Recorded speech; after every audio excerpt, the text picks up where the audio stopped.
Merci, merci, chers membres de la communauté. Merci, si je dis merci, c'est parce que je suis reconnaissant.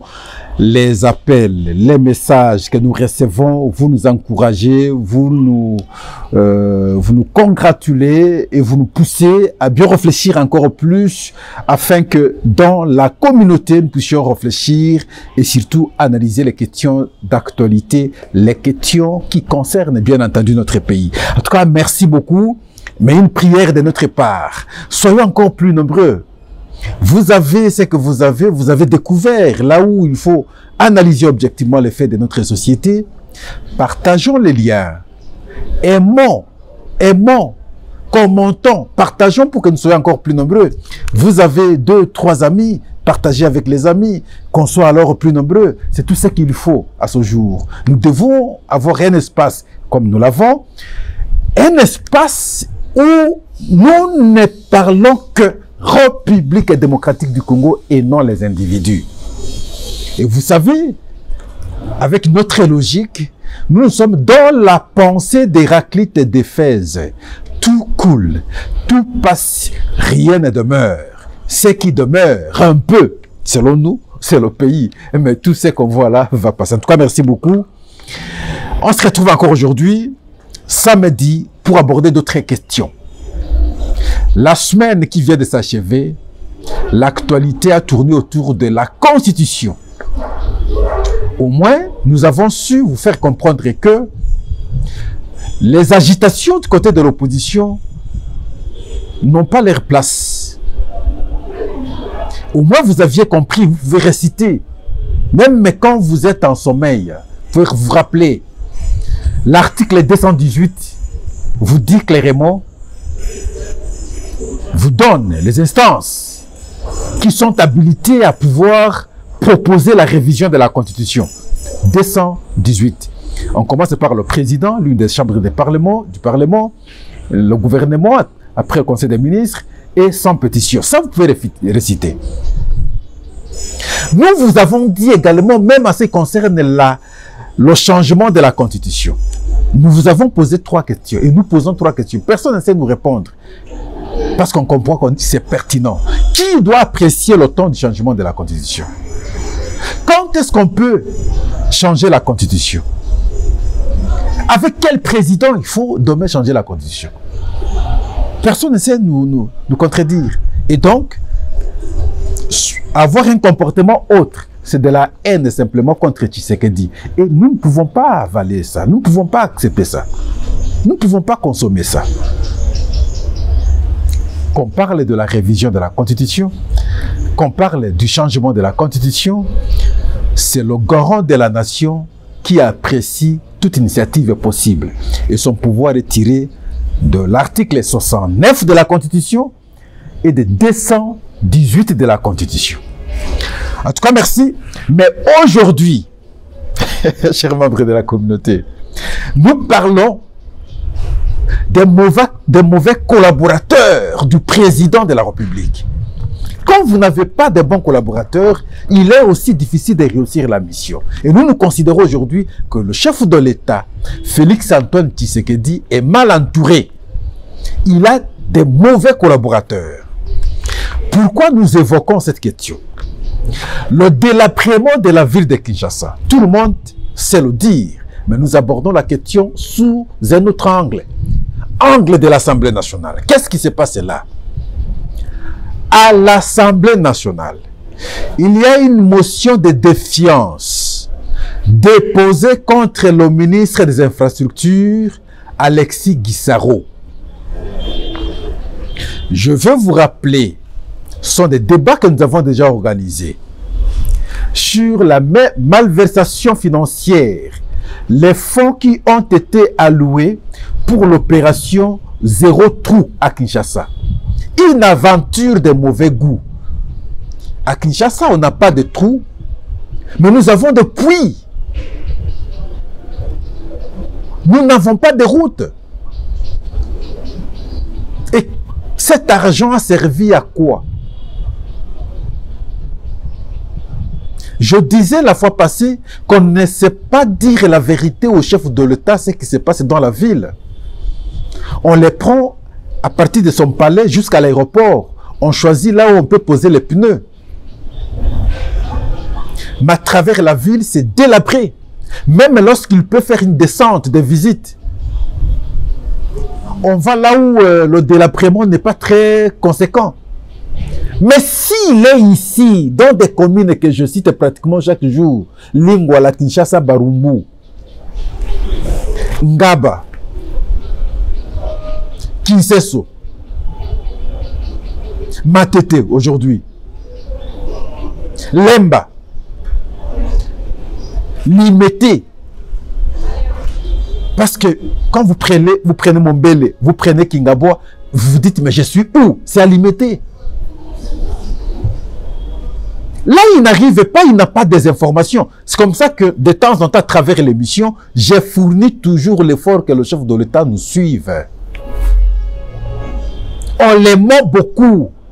Et malheureusement, curieusement, ce sont eux qui l'agglutinent. Ce sont eux qui sont autour de lui.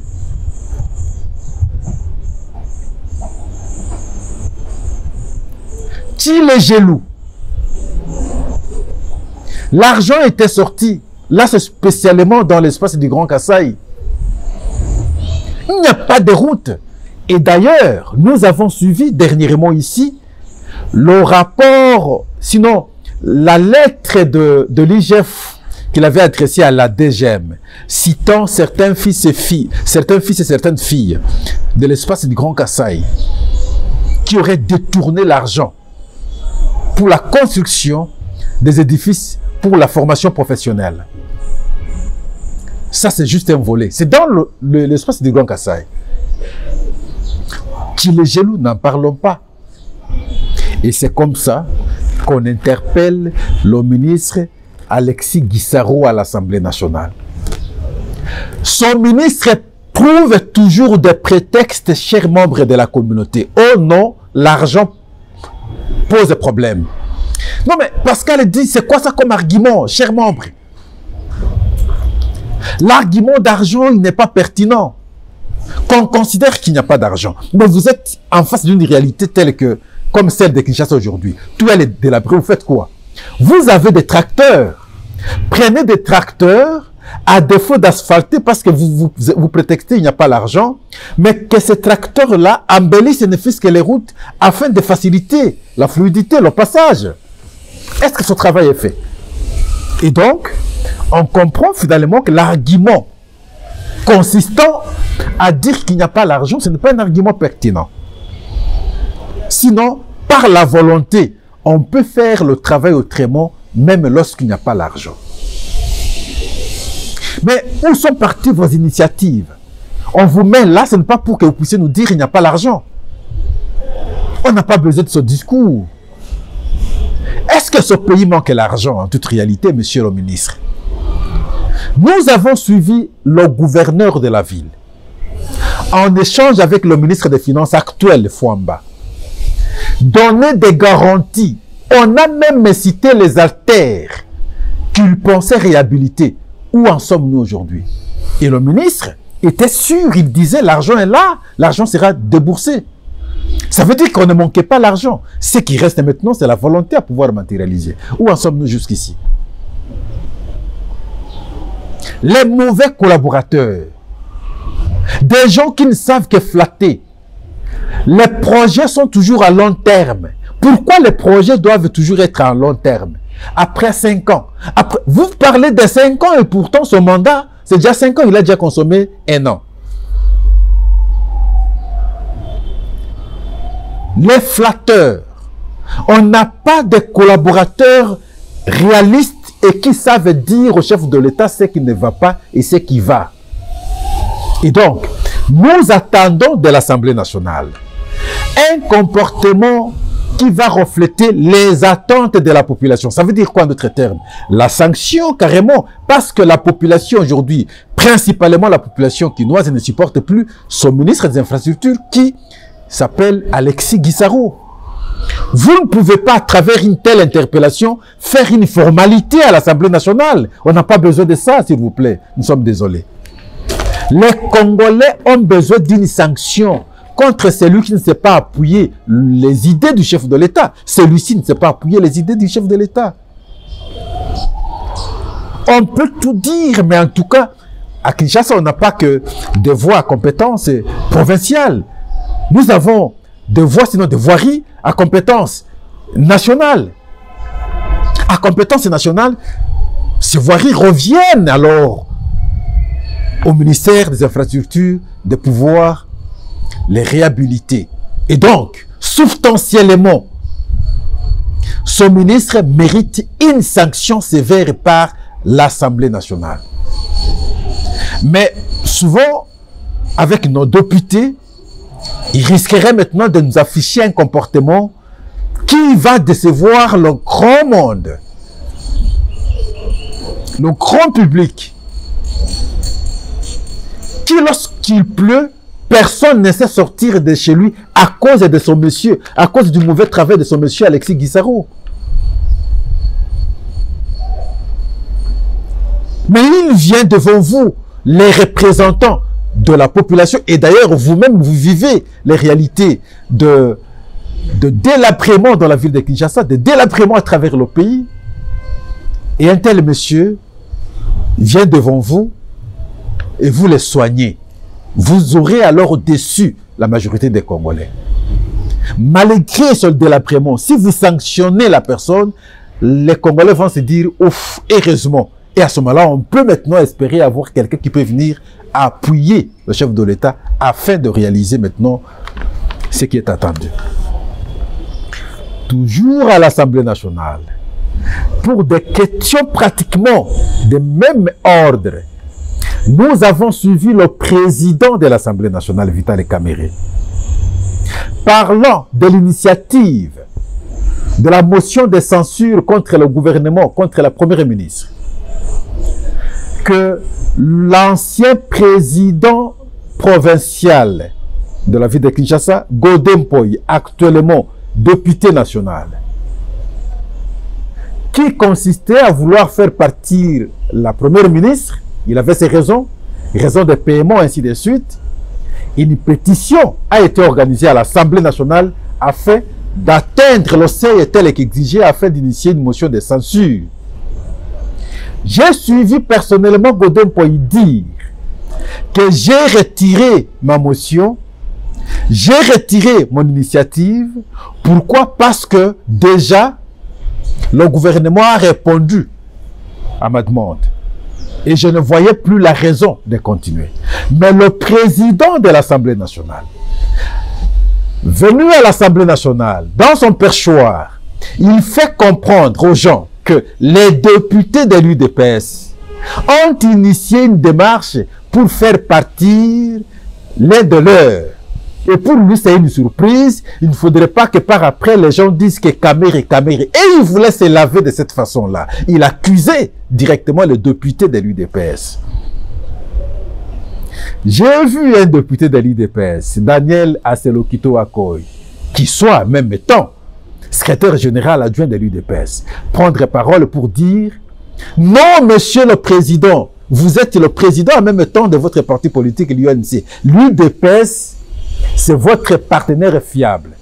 Vous ne pouvez pas tenir de tels propos parce que dans le cadre de l'UDPS, on n'a jamais débattu d'une quelconque question. Dans le cadre de l'UDPS, on n'a jamais pris une telle initiative. Et d'ailleurs, l'initiative de faire partir un ministre ne peut pas provenir d'un parti politique. Ça, c'est aux prérogatives, sinon à la prérogative des députés. Et Daniel Asselo fait ce recadrage. Heureusement. Et j'ai vu le président de l'Assemblée nationale revenir à la raison, comme qui comprend qu'il a mal articulé. Comment alors chercher déjà des excuses dans ces conditions-là? Je crains ce qui pourrait se passer à l'Assemblée nationale dans les jours à venir. Je vois le comportement des uns et des autres. Non, suivons d'abord Daniel Asselo. Oui. Notre règlement intérieur ne dit nulle part qu'un parti politique peut déposer une motion. Comprenons-nous. Mais je suis d'accord avec vous. C'est pourquoi nous vous demandons, Monsieur le Président, il n'y a pas Il n'y a pas mal à ce que vous disiez, comme vous l'avez dit tout à l'heure d'ailleurs, que vous rectifiez la chose. Ce qui nous choque ici, c'est que vous exposez les partis politiques et UDPS, alors que dans le règlement intérieur, il s'agit, le règlement intérieur parle d'un député ou des députés qui y agissaient collectivement. Maintenant, quand vous nous exposez, nous, comme partis politiques, vis-à-vis de la nation, ça pose des problèmes, Monsieur le Président. Parlez de ces gens-là. Il y en a un qui est passé ici, qui parle de lui-même, ou qui reconnaît l'avoir fait, ou qui reconnaît être à l'initiative avec d'autres. Monsieur le Président, moi, je suis secrétaire général adjoint de l'UDPS. Nous n'avons jamais tenu une réunion pour le départ d'un ministre ou du gouvernement de la République. Comment on peut mettre de telles choses comme ça sur notre dos et vous voudriez que nous puissions les laisser passer? Non, honorable Asselo, il ne s'agit pas de nous. Honorable Asselo, vous pouvez rester encore là-bas un peu. Honorable Asselo, les amis, est-ce que vous pouvez vous taire, s'il vous plaît? Non, non, calmez-vous. Calmez-vous. Honorable Asselo a raison. S'il n'y a pas eu de réunion, contrairement à ceux qui récoltaient les signatures, je vous présente toutes mes excuses, donc ce n'est pas l'IDPS. Allez vous asseoir, c'est bon. Merci, honorable Asselo. Merci beaucoup, honorable président. Au nom et pour les comptes de l'UDPS, je m'incline. Merci. Ok, on peut continuer. Il ne faudrait pas que, à travers les allures des uns et des autres à l'Assemblée nationale, qu'on connaisse un blocage, qu'on connaisse un dysfonctionnement, qu'on connaisse une perturbation, qu'on connaisse des tensions. C'est pas important. Je dis bien, c'est pas important. En tout cas, merci à l'Assemblée nationale. Nous, on attend la sanction du ministre des Infrastructures, Alexis Guissaro. La motion est déposée hier vendredi. En principe, c'est 48 heures. Le bureau va apprécier l'opportunité. Mais nous demandons au bureau, maintenant que le monde entier est informé, parce que c'est une question qui concerne pratiquement tout le monde. Il ne faudrait pas faire dormir cette question. Il ne faudrait pas faire asseoir cette question. Il faut aligner cette question. Alors, si elle sera alignée, pratiquement à la plénière du mercredi, comme le mercredi c'est consacré aux interpellations aux membres du gouvernement, probablement, nous espérons que M. Alexis Guissaro passera alors à l'Assemblée nationale. Une fois à l'Assemblée nationale, prière de notre part qu'il soit sanctionné. En tout cas, merci. Ça, c'est la première question. Ce samedi, nous avons beaucoup de questions. N'allez jamais ailleurs, s'il vous plaît. Restons ici. C'est ici. Mauvais collaborateur. Le chef n'a pas de bons collaborateurs. Deuxième question. Le procureur général Firmin Mvunde cesserait, nous conditionnons, cesserait offert un immeuble en Belgique, à Bruxelles, précisément. Et la révélation est faite par la presse, le journal Afrique Intelligent. Selon ce journal, il parle de 900 000 $ américains déboursés pour acheter cet immeuble. 900 000, donc considérons pratiquement c'est 1 million. La première question à se poser, si cette information sera confirmée, comment un procureur près la Cour de cassation a pu avoir un tel montant? Et nous savons le montant des magistrats. Les états généraux ont été organisés la fois passée, nous avons suivi. Par quel moyen un procureur peut avoir 900 000 $ américains? Pire encore, si c'est vrai l'information, au lieu d'acheter l'immeuble en question ou les immeubles ici au Congo pour construire le Congo, et on va acheter ça à Bruxelles, jeter l'argent à l'extérieur. Nous continuons à dire si, parce que ce n'est pas nous qui avons donné l'information. L'information circule, tout le monde a suivi. Nous sommes dans les analyses. Pire encore, le ministre d'État, ministre de la Justice, Constant Moutamba, prend une correspondance, informe l'opinion et dit: nous avons suivi des révélations de ce journal. À son niveau, il initie des enquêtes. Il instruit d'ailleurs. Il instruit les services à pouvoir mener des enquêtes pour établir la vérité. Quels sont ces services? L'IGF, la SENAREF et l'ANER. Donc, il y a les services de sécurité et les services d'économie. Sinon, les services financiers vont maintenant étudier la question, enquêter sur la question, afin d'avoir la vraie version sur une telle allégation grave contre un procureur près la Cour de cassation, celui que tous nous connaissons. On connaît ses points de vue, on connaît ses idées, on connaît ses engagements, on connaît ses déterminations, on connaît bien ses accusations d'ailleurs contre beaucoup. Alors s'il tombe dans un tel piège, je pense que ce sera une grande déception, pire une fois de plus, pour la justice congolaise.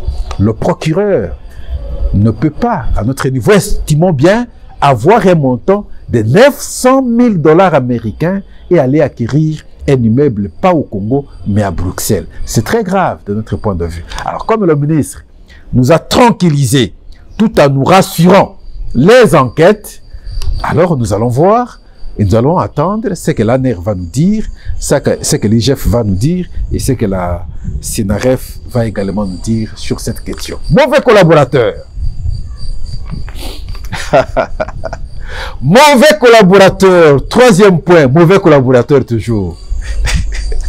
Là, c'est le pasteur Roland Dalo Luhata. Celui qu'on a surnommé comme chef spirituel du chef de l'État. Collaborateur. Le chef est mal entouré. Je ne sais pas s'il a été motivé par quoi. Je crois que c'est l'Esprit Saint qui l'a poussé de dire des choses telles qu'il avait dit. L'Esprit Saint. Ce jour-là était le jour de Pentecôte, je ne sais pas. Mais il a été visité par l'Esprit Saint. Il dit ceci. Le monsieur que vous voyez là, quel est ce monsieur-là? Il dit, je suis avec lui depuis plus de 6 ans. Je le côtoie depuis plus de 6 ans. Je ne l'ai jamais demandé l'argent. C'est comme qui dira en d'autres termes. Il n'a jamais donné l'argent. En d'autres termes aussi, on peut dire, il n'a jamais reçu l'argent de sa part. Je n'ai jamais reçu ça. Vous me prêtez des intentions, mais je n'ai jamais reçu. C'est lui que nous, on a toujours cru qu'il est le père spirituel du chef de l'État. C'est lui qu'on sait que l'un de ses proches est le directeur du cabinet du chef de l'État. On sait bien que sa femme travaille à la maison civile. On sait bien que beaucoup de ses collaborateurs travaillent avec le chef de l'État. Quel genre de dîme il veut encore? C'est notre terme, la dîme. Il va plus loin, c'est là où je peux être d'accord avec lui. Même si les gens les critiquent aussi, quand il dit pays des détourneurs, pays des corrupteurs, il a honte d'être appelé Congolais. Et parmi ces détourneurs, vous allez trouver même ceux qui se disent chrétiens. Ça, c'est Luhata. Est-ce qu'il a tort? Je pense sur le plan de la sincérité, il n'a pas tort parce que le comportement que nous affichons aussi à un certain niveau, ce n'est pas bon. Lorsque nous sommes appelés à servir la nation, nous devons servir normalement la nation. C'est le cas, comme nous parlions pas longtemps ici, du dossier de Fermin Vondé. Si, ce dossier est vrai. Pas longtemps, on parlait d'Alexis Guissaro, qui visiblement, l'argent sort, mais la manière dont on sert la nation, on peut se poser beaucoup de questions. Le cas des détournements que nous parlons ici, chaque jour pratiquement de forage, le procès est en cours. Les détournements, nous tous nous déplorons. Et lorsqu'il évoque cette question, je pense que là, il n'a pas tort. Mais simplement ici, quand vous analysez son point de vue, il s'adresse intelligemment contre le chef de l'État. Ici, il s'adresse intelligemment contre le chef de l'État. Mettons d'abord son propos, le propos du pasteur, et puis nous allons chuter. Mon épouse est là et d'autres peuvent témoigner. Je ne mange pas à cause de cette personne-là. Ça fait 6 ans que je le côtoie, je ne lui ai jamais demandé l'argent. Et je ne le demanderai jamais. Ce n'est pas l'évangile que Jacques-André Vernon m'a appris. Jamais. Je suis en Europe, quelqu'un me dit Dalo, on dit que c'est toi qui manges la dîme du coltan et du cobalt. C'est lui à qui vous pensez, j'ai jamais vu sa dîme. Jamais. J'ai jamais vu ça. J'ai appris auprès de Jacques-André Vernon. La dîme, on la dépose dans les paniers de l'église.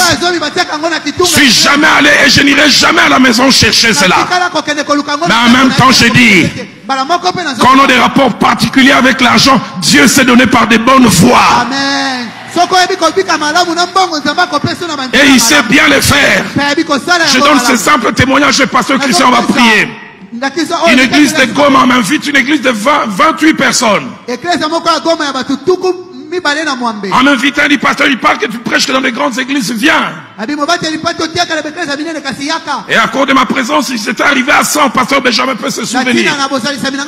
Je prêche de mardi à dimanche comme si je prêchais à Bunda 27.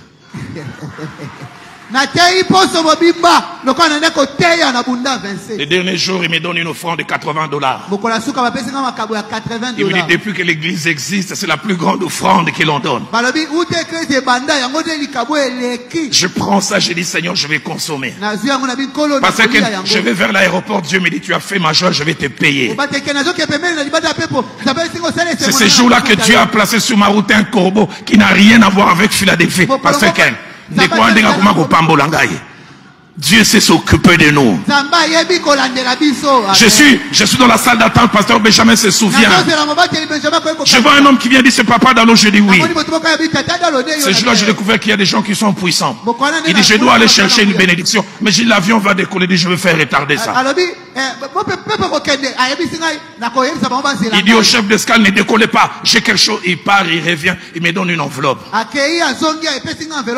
Et j'ai pas eu le temps de voir parce que j'étais les derniers passagers à monter. L'avion décolle, les 15 premières minutes de zone de turbulence. 3 minutes après, parce que n'a fongolé l'enveloppe, telle enveloppe costaud. N'a compté $30,000. Amen. Et voilà, nous avons suivi le pasteur Roland Dalo-Lohata. Donc, mon point de vue, moi, je l'encourage là où il décourage les détourneurs. Là où il déplore la mauvaise gestion. Je suis très d'accord avec lui de ce point de vue-là. Mais là où je ne suis pas d'accord avec lui, c'est quelque part comme qui s'attaque indirectement au chef de l'État. Intelligemment. Là, je ne suis pas d'accord avec lui. Mais voilà. Donc c'est de cette façon, les mauvais collaborateurs, les collaborateurs du chef. Mais en fait, compte, on se pose la question. Les collaborateurs en question, qui les choisit?